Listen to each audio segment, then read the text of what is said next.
East London, yeah. So I'm over on the Isle of Dogs, Canary Wharf now. Ah, okay, cool. Yeah. How about you? Birmingham, so Birmingham Yeah. born and raised. Yeah. Yeah. So I assume so, given the accent, but I try to hide it, put a telephone voice on, but I think you can't do too much. yeah, I've lost that now. I still occasionally revert, according to my wife, into East London sometimes, and she looks at me like, "Where does that come from?" So my wife's Japanese. I met her in Singapore, and Ah, okay, cool. and then we moved back to the UK a couple of years ago, and yeah, like she's used to me having this kind of Middle England just voice that I've adopted accidentally over years of working in the corporate world, and then Right. every now and then it's just like, yes, yes, wagwan, and she's like, what did that mean? Urban Dictionary. All right, cool. You ready to go when you are?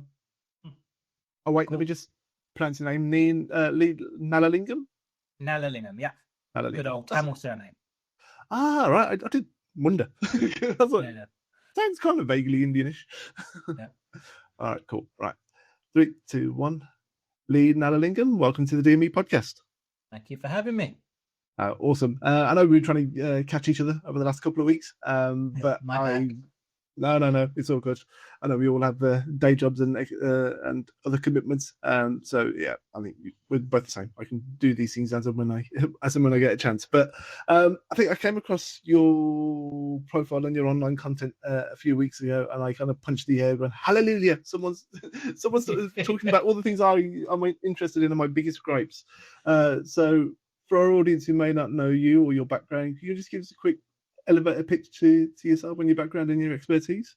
Yeah, so me, my background, my expertise, I'm still having to learn how to describe myself in this kind of new world or new persona I seem to have. So, I still think of myself as just a dad from East London. I work in the city, I work in consulting, I've worked with companies all around the world to just help them improve, be more efficient, so on and so forth. I guess what I've become known for and what my content's become known for is I started to look at where my tax money was going. I came back to the UK. I lived in Singapore for almost a decade. I came back 23, 24, 2 years ago, 3 years ago. And well, I'm paying more tax than I've ever paid. In fact, I'm pretty sure I paid more in tax last year or the year before than I paid in 10 years in Singapore. And I thought, well, where's my tax money actually going? And so I've kind of gone down that rabbit hole, and here we are. Okay, so just describe a little bit about your background in Singapore. So my personal biases are kind of free market economics, and I think Mhm. Singapore is kind of held up as the perfect example of how a free market society can work, or relatively free anyway, should we say, from an economic standpoint. So, what was the experience like in Singapore and the lifestyle out there, and how the government runs, and versus the tax system, etc.? Yeah, look, the lifestyle was great. I'll be honest with you, if my dad was not in his 70s and had never met his granddaughter, then I would still be there now. My wife would be a lot happier. Um, I never gave much thought to Singapore before moving out there from an ideological point of view. I've never been political. I've never particularly cared. I think I voted once in 22 years before the last general election. But being out there, tax is wonderful because I pay very little or paid very little comparatively to the UK. But everything works. Everything is world class. Like if you get on the tube, you can go from one end of the island to the other for about £1 something. It's all air conditioned. You've got phone connection the entire way through. It's all completely clean. And you can kind of rinse and repeat that statement for anything, phone connectivity, medical treatment, so on and so forth. But, the some of the best educational standards in the world. Um, and they get it for very little tax because they've been very sensible with their money over a long period of time. So how they approach things like national insurance or the role of the state and what the government pays for versus what an individual should pay for and so on. They've kind of mapped all of that out to I think, a kind of pragmatic, fair way of looking at things, at least in their eyes. I mean, there's some things that I'd want more support for than, they necessarily have. But It's just a very well run country. Hmm. So obviously you came back to this country and you kind of saw your tax bill, whether it's your personal tax bill or your council tax bill. I think the council tax bill actually, I remember seeing mine when I actually open it. It is actually broken down in terms of a little pie chart in where the money goes. Yeah. Not sure how accurate it is, but I'm sure you could tell me that. So Yeah, what not very prompted you? accurate is the short Yeah, I answer. know. So what prompted you to kind of first start looking So to tax data? into the actual spend was actually council tax, funnily enough. I got the note through that my council tax was going up again, and I thought, nah, what am I paying for? I get a bin collection that sometimes doesn't happen, and I don't think I get anything else. So there's a council meeting there was a couple of weeks' time. So I decided to go down and see what they had to say. I wasn't going down to question them, but I'm just like, I'm sure these people are very, smart and capable people. I assume so anyway. So let me go down and see what they have to say. And when I went to that meeting, I was stunned because it was very clear that the caliber of councillor was not what I had envisaged councillors were. And when it all was said and done, they were only getting about £5 million more from the council tax increase. The numbers looked bigger than that on the paper because they take the entire borough into consideration. But when you work in discounts and, who pays versus who doesn't pay and so on, the reality was they were getting about £5 million a year more. And I thought, well, given my day job of going into organizations and helping them make more efficient, look, I'm not the best in the world, but I'm also not the worst. And I can go look through some spend. And I'm pretty sure in a budget of like 500 million, I can find 1%. So they didn't need to put up my council tax. And so the first thing you do, and you're not given your background as well, you look at kind of, basic discretionary spend, right? You look for what do they spend on professional services or recruitment firms or marketing and things like that are very easy to kind of justify, giving a small haircut to. And what I found with my council was that they had spent almost £50 million in the previous 12 months on recruitment agency temps and consultants and lawyers and assorted professional services and marketing costs and so on. And I sat there and I was like, so let me get this right. They could have cut that by 10%.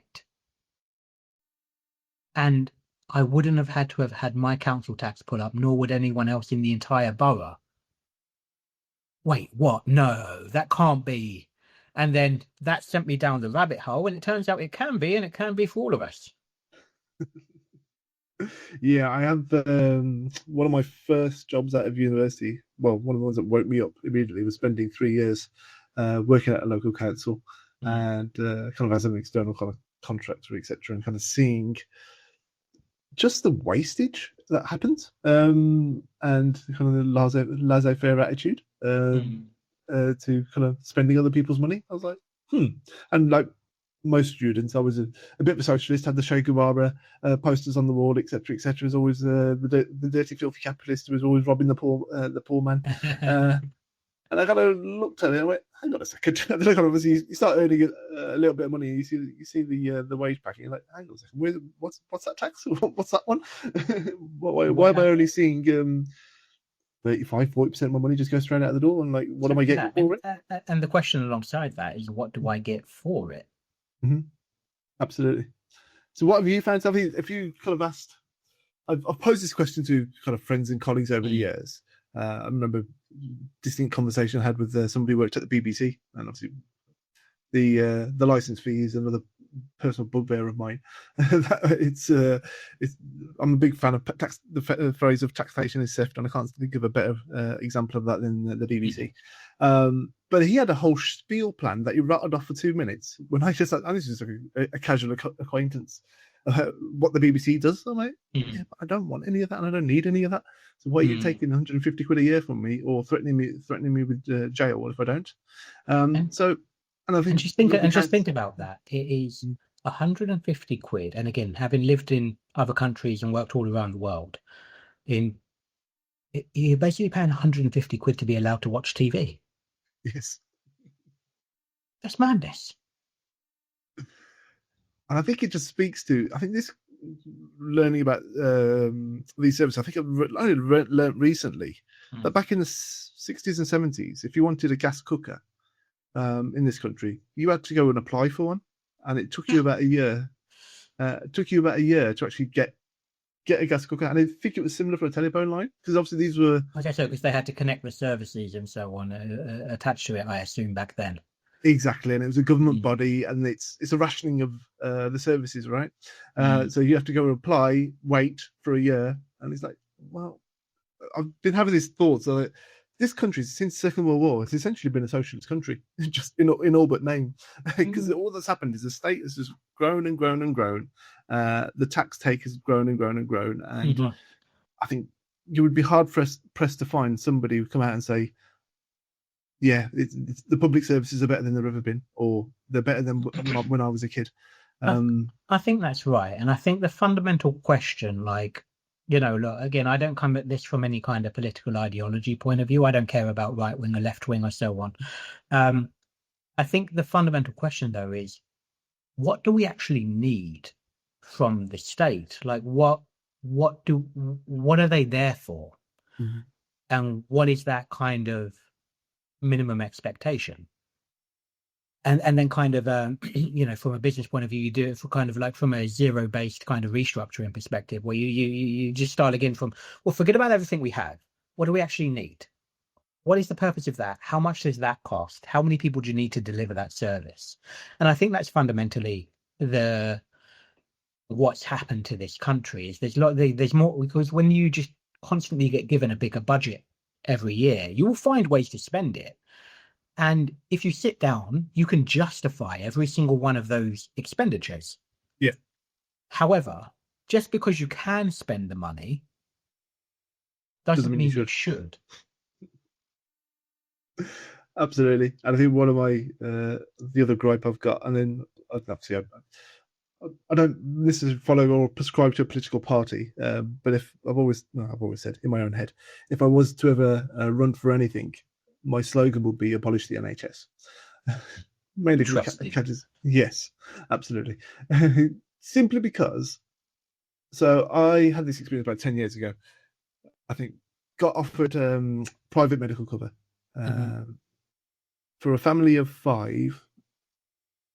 It's about 160 quid a month for private medical cover. Now, it doesn't do emergency cover. It's not universal cover. It covers you for anything and everything. But it covers most stuff. If I want to get a GP appointment, I can get one within the very next day. If I need a procedure, I blow a knee out playing football or whatever it may be, or kids get injured or have a cough, we can get an appointment and we can get seen within a couple of weeks at a specialist consultant. So hang on a second. If I'm doing that, and I worked out what it would cost. So I thought, I did the very basic back of the fag packet sums. The NHS budget at the time was about 120, 130 million. Billion, sorry. Yeah. And I just equivocated, okay, well, 130 billion, that means I'm paying my contribution towards that as a taxpayer, 30 million taxpayers as it were, is about £3,500. But my private medical cover was costing me less than £2,000. Yeah, I've seen some of those calculations before. I think if there's going to be a discussion around that, it comes down to need, right? So if you can afford to pay for the private medical insurance, I'm just taking your argument at face value, then if you can afford to pay, brilliant. However, if you could, my question becomes if you can't. And there might have been a time where I would have questioned the value of the NHS, but when I was in Singapore, it's obviously there is a private medical element there, but there's also like a baseline of. So my wife, when she gave birth to my daughter, she spent 50 hours in labor that ended in a emergency C-section, and I signed a bill for 30 grand. So, fortunately, I may have started off as a poor lad from East London, who, to be fair, we would have had to have saved up to be poor, I think, given my back, my actual upbringing. But given that I've done relatively okay for myself career-wise, I could afford to pay that. However, there are a lot of people that couldn't. So for me, I came back after that incident with a strong belief that the NHS is one of the greatest inventions in the world, purely because you know, it doesn't matter who you are, you're never going to get that 30 grand bill for the thing. However, is the NHS efficiently run? No. Could it be improved substantially across absolutely everything? Yes. Could we revisit how it is funded? And is there an element of contributions from very well-to-do people who are able to provide medical things? Sure. But that experience, that personal experience means that for me, and especially growing up in poverty, that ability to ensure that, you know, we don't end up in a situation like America where you get people who, like, you know, they break their leg and then they're basically bankrupt because things. So I think there's got to be that balance there. But your fundamental argument around how much you actually pay, what you get for it, and so on, that is something I can agree with. Yeah, I mean, you have the NHS. This country doesn't have a religion anymore. The NHS Yeah. is the closest thing It feels like it, in that if you talk about even trying to cut the spend to it, I mean, if you look at, what is it, 200 and something billion now, I think, is the annual budget, which if you gave a set of private hospitals a couple of 100 billion, it would be much more efficiently run. However, again, like, I'm not making an argument for privatization. What I would say is you have 200 and something NHS trusts. They have then all duplicated everything. They've all got their own IT systems, and you know this, given your background. You've basically got 200 and something different companies using their own IT systems, got their own HR departments, got their own finance departments, even within the NHS trusts, different hospitals using different systems, and so on. There's a huge amount of money that could be freed up that is sunk into that. I read somewhere they've got 10,000 different IT systems in operation across the NHS, which, considering there's only a couple of hundred NHS trusts, is a lot of systems. And then when you add on the fat on top of that, what is it? It is, I think it's 53% of all headcount in the NHS is not medical. Yeah, wouldn't surprise me. Yeah. And so then we can have a discussion around that 200 and something billion. And if we were going back to that zero-based kind of restructuring that I mentioned, then I'm sure we could design it from scratch from a different thing. But as to your point around religion, if we got rid of 3 of those systems and took 10 million out of the thing, the headlines the following day would be, Lee wants to cut NHS budgets by £10 million. And my response would be, Lee's a softie. Right? But you know what I mean? So I'm entirely certain that you could run the NHS with half of the budget but it's a big if, someone was put into the position and empowered to do so, right? Like, I look at what Elon Musk was doing in the US, and he was finding things that I've seen here, again, just things that are signed off. There's no, but, you know, like, no actual even explanation for the expense. Yeah. And then he had to stop cutting because, or politically, that's not necessarily good optics, that they can use that to spin that you're doing X. And so I think that's going to be, whoever the next government is, if anybody actually decides to want to tackle this, because they're all still pretty silent on this to a large degree, not just with the NHS, but just public spending as a whole. I mean, they'll anchor on a couple of points here or there that are politically acceptable, right? But there is an entirety of government that could be reworked, just taking it back to basic principles of what are we actually trying to do here? Like, do we need to enter random project here that sounds really nice, but really, do we need that as taxpayers? Probably not. Does it deliver value? No. Does it sound like a nice thing to do? Yes. You know, are we running the country on nice things to do, or what citizens need? Yeah, I think the problem is it's the people. You talk about people, processes, and systems, and everyone's got vested interests, and no one is incentivized to make those cuts and make those big decisions. Yep. Because, like the example you gave earlier of £50 million being spent on consultants and recruitment agencies or any other professional services, I can bet you a bottom dollar. I don't know. You probably won't be able to speak on this, but I can bet a bottom dollar that half those councillors were related to half those consultants. That as much as I would love that to be true, and I'm sure that happens in some instances, not so much. My actual as much as I would love to make that a big headline and a nice sound bite for like everyone's giving their cousin a deal, the reality is it's more about risk management.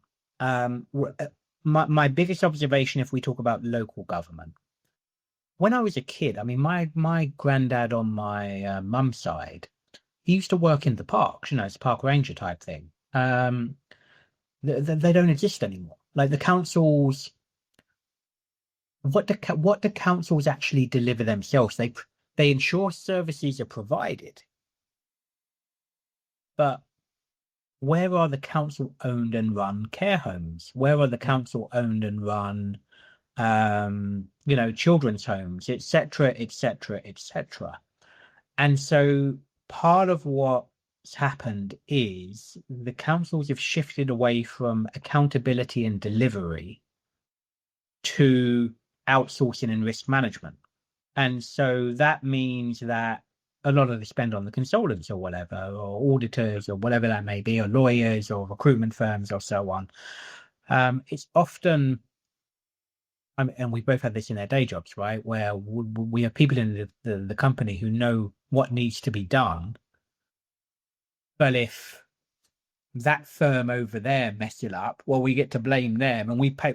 Well, that is I don't know, that is Microsoft. Like, Microsoft implementing Microsoft technology. Well, what could possibly go wrong? And if they mess it up, well, then, we can blame them and we wasn't responsible, and it's got the cover of all of that kind of stuff. And that's really at the heart of a lot of this spend. It is outsourcing of risk to ensure that there's no liability on the councils, combined with a shift away from actually delivering anything. Like if you look at, we always see those news stories, like it costs £1,000 to change a light bulb, or it costs, like whatever it may be in terms of that kind of stuff, right? The reason for that is it's services being outsourced and then subcontract. So if councils just made it, for example, that the local electricians in the area could actually bid for work because there is a council house that needs some wiring done,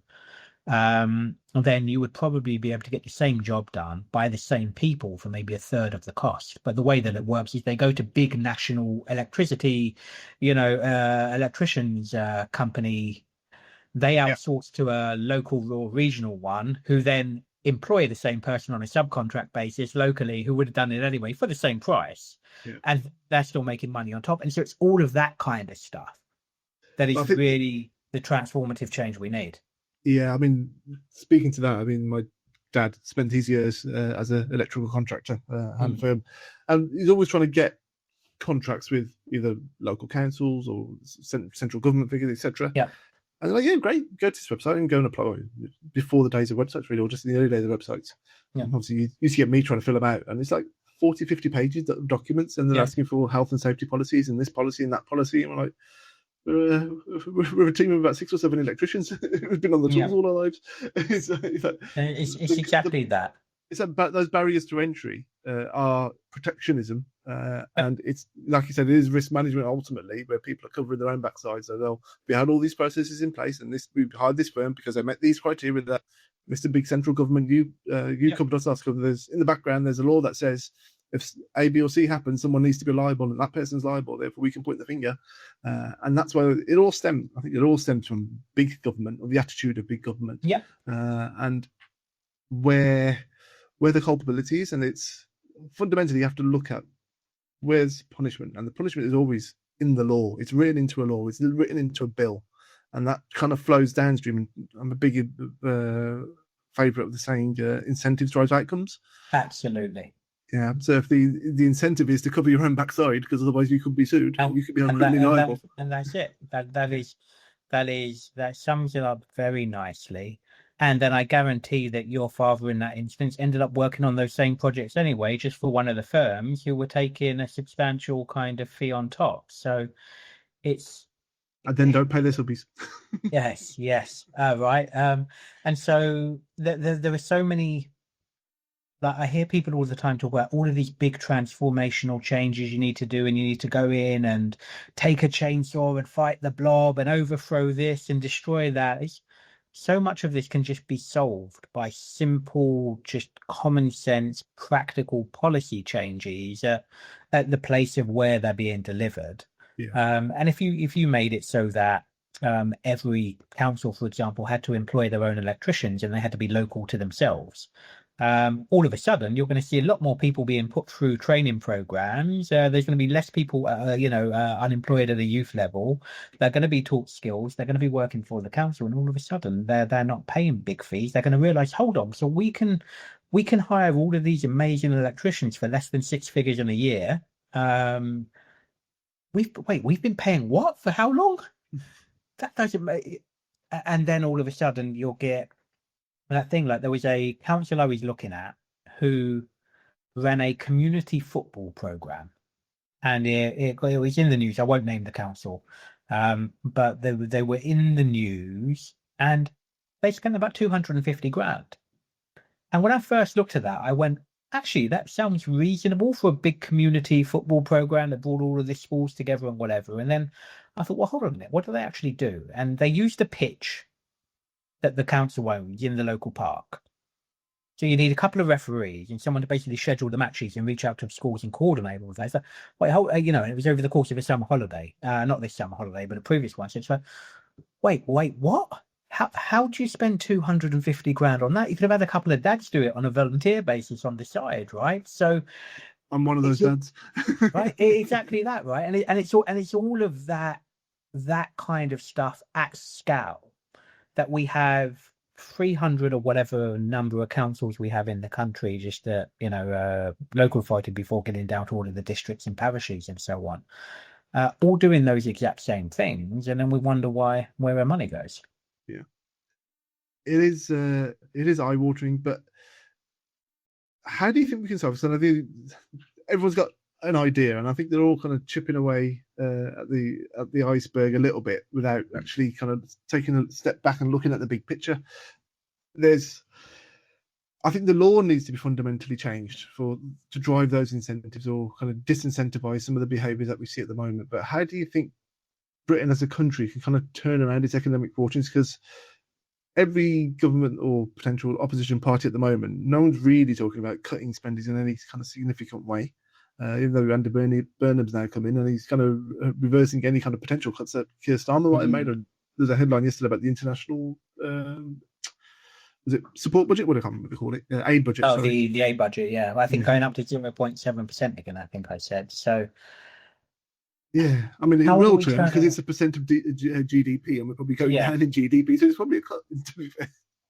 Yeah, right. And it's one of those things of, again, I've looked at some of those contracts, and it's just what are we getting for those? I mean, look, as much as it's a political topic, and I'm probably in favour currently of scrapping the aid budget just because of where we are at with the country, but if you talk to the average person in this country, even those who want to scrap it, are they fundamentally against, donating to a charity or trying to help the women in Afghanistan? They're not against that. It's just then we find out we're spending 200 grand or something ridiculous on, I don't know, coaching transgender rights in Nicaragua or something, right? And it's like, well, how does that tie into what we're doing with where we're at as a country? And again, I've got nothing against people in Nicaragua or people who want transgender rights, but it's just a set of priorities in order of priorities, right? So how do we turn around the ship?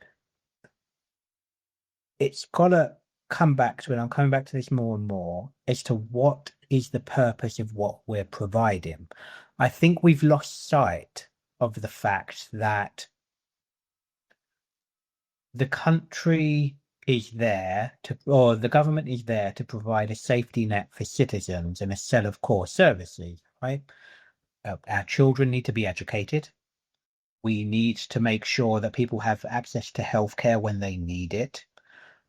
We need to ensure that those who fall upon seriously hard times have a safety net so they're not destitute and out in the street and so on. But there are fundamental set of principles where it doesn't matter if you are the most left-leaning communist or the most right-leaning, what do they say, the word, the fascist or whatever, right? Like, or anywhere in between. There are a set of basic principles that everyone in this country will rally around.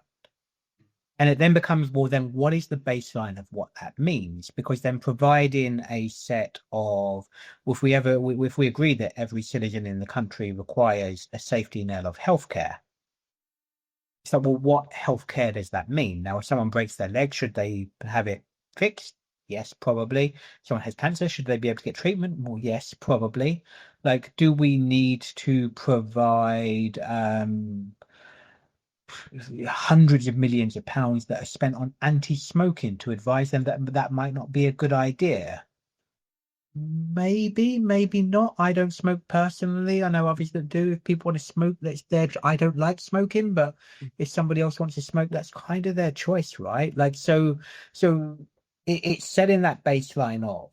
It's that fundamental reevaluation of what are we trying to provide, and the key word here being for citizens, because I lived in Singapore for a decade.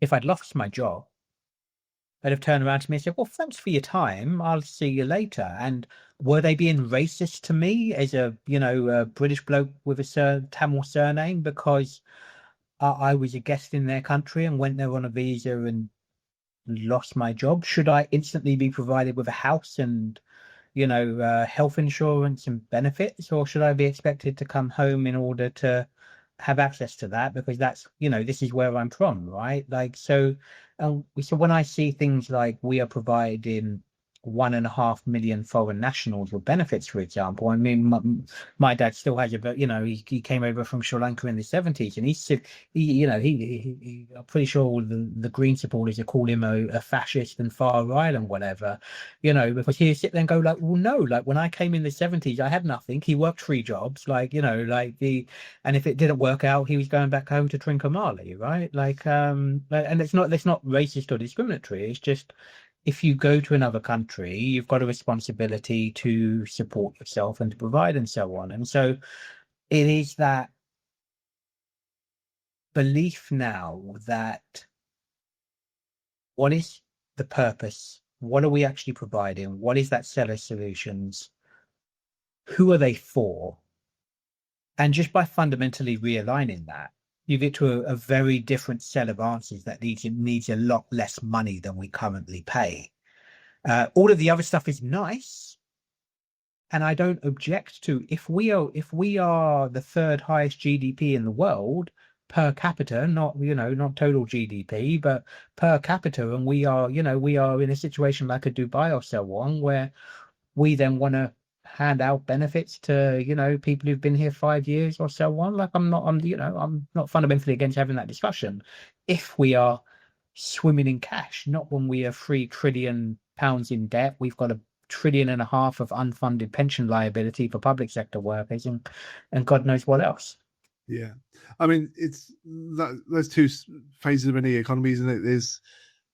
There's the pie, and it's and then there's the division of the pie. The one side is always trying to grow that pie so everyone gets a bigger slice, as opposed to everyone trying to cut a smaller and smaller sliver off for themselves. And until I think there's a mentality change, or someone, I think you need a leader to communicate that another way is possible. And it's not like it's completely alien to us, because I think Britain as a country used to do this, and most of the Western world did. Yep. So it's not that alien. I think we've just we've gone around in circles. Lee, I don't think we've actually followed any of the agenda that I had planned. Just in 2 blokes having a conversation and a whinge. That's the best way. But let me talk about tax. I know you've got a lot of your content online and on your Substack is talking about obviously taxes, but also the ability to audit and the putting pressure on organisations, government organisations, to actually open themselves up to audit. Do you want to just explain that for us a little bit, please? Yeah, let's explain that. So fundamentally, if you or I or any business in the country failed audit, we'd be in a lot of trouble, right? But it turns out that doesn't apply to our public sector. Yeah, so the UK government, the whole of government accounts, they have now failed audit for the third year in a row, primarily because, and these are the words of the National Audit Office, not me. I'm not making random accusations. I just simply read the National Audit Office report because of fraud and error. Right? We have, again, National Audit Office's words, up to £81 billion a year that is just lost to fraud and error, which to someone like me, who just looks at things logically and doesn't care about right wing or left wing, and I look at one group of people who are then screaming, well, like increase taxes. Like, well, how about we stop the fraud and error? And we can have £81 billion a year more, up to anyway. When you drill down into that and you look at individual government departments, DWP last passed audit cleanly. That means there's no qualifications around fraud and error or auditors not being able to verify everything. They last passed audit in 1988. Wow. Right. HMRC and its predecessor, the Inland Revenue, last passed audit using that same criteria in 2002. I haven't read the MOD's audit for this year yet. They may have passed, but prior to that, up until last year, the same principle applies for 16 years. And when you read these reports, they openly state, there are the MOD, as per last year's report, according to the National Audit Office, couldn't explain where £6 billion of kit was because, to quote, they didn't have accounting records.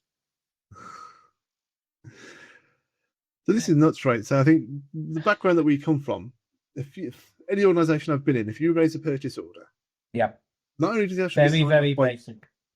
Not only does it have to be signed by God, you have to have a quotation to back it up. You have to have a description of the services you're getting, and you have to have proof of the services being delivered. That's not apply in the public sector. Yeah. In fact, one of the reasons why, in addition to the known fraud and error within the accounts, the other reason that the whole of government accounts not fouled, because they get out of it by giving a qualified opinion, by basically saying, well, what we know some of it's legit and there's all of these other things we don't know, but I'm sure they're doing the right thing. So we're just saying that it's good, but we're very concerned about these things. I'm going to mess up the numbers, but I think it was 483 of the sets of accounts at local or across the local authorities or public sector. I think it was 388. Again, I'm going to mess up these, or it's 338. Essentially provided accounts that hadn't been signed off or couldn't be signed off. And I think it was another 145. I should really have my Substack open with the actual figures from the report, but I think it was 145 that just provided no information to the auditors whatsoever. And wow. Can you imagine submitting your year end? Imagine you're, I don't know, HSBC, and you're like, actually, you know what? For 145 of their business units, yeah, we're just not going to give them to you this year. It's madness. And then they want to tell us they do not have enough money, and there isn't enough money for frontline services, so you and I need to pay more tax. And I've got a very simple view to that. Well, I'm sorry, until I can see that it's all legit and there's no fraud and error, no, I don't want to give you more money. Why would we give more money to this system until they can fix it? So I just did a quick calculation, and your 81 billion divided by 36 million UK taxpayers is £2,250 for each taxpayer. That they just accept that up to that every year. That's the thing that I thought it was just total assumption when I first read it across the last generation or whatever.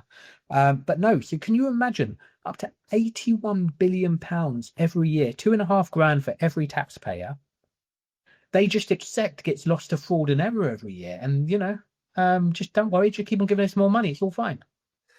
Well, I think I've got the title for this episode, Lee. It's going to be 81 billion to put it around. Right. Right. And that's why I've started this. You've probably seen it. That's why I started this petition, because it's just like, you know what? No, there should be a rule that if you can't pass audit, you can't put up their taxes. Yeah. I mean, That doesn't I'm seem fully controversial supportive. to me. Absolutely. So I think I need a beer. Discussion. Digest that, work it through. Yeah, I know. So Lee, thank you very much for your time. If our Pleasure. listeners wanted to learn a little bit more about some of your work, I know you've an online Substack and an X account that's growing in numbers. I just looked earlier, actually. You haven't tweeted a whole lot, but you've got a hell of a big following. So this means you're delivering quality. I'll take your word for it on the quality. It's I'm still shocked that I essentially my entire social media presence was basically me looking into this, going, no, that can't be right, realizing it is, and then essentially turning around to everyone else going, did you know this? Did you know? Did anyone else know that 81 billion pounds a year is lost to fraud and error? Like, is it just me? Like, is this news? And it turns out nobody else knew either. So, yes, where to find me? I am on all of the usual socials. So, if you look for Lee Nallalingham on X or Facebook or Twitter or Instagram, you will find me. And then I have, as of a couple of months ago, started to write articles on Substack that do deep dives. So, I go deep into, for example, just yesterday I published an article on the DVLA's audit. I've deep dived into the HMRC audit. I'm essentially, at least once a week, dropping some sort of analysis and insight into what's actually happening with our money. And the key thing is, none of it is my words. Everything I'm sharing is literally available on government websites to a large degree. But it's obviously how many people are going to read a 500-word audit report. Unfortunately, I'm sad enough to do it in between, day job and dad duty and the rest of it. I've got the football on in the background in the evening, or a game of cricket. I've just been watching the 100, and then while that's going on, I'm kind of skim reading through and going, no. So if you want to know any of that, check out the Substack. Yeah, awesome. Well, we'll link to all that in the podcast description, and hopefully we'll do another one of these in the future, I think, and hopefully we'll have some better news. But at the moment, I'm fearing for your safety because you're stepping on a lot of toes, Lee. Everyone says that to me. My answer is very simple. Look, I grew up in poverty in East London. I'm from the ends. I'd love to see them try. Love it, Lee. Well, Lee Nallalingham, thank you very much for your time, and thank you for being in the Dear Me podcast. Well, thank you very much for having me.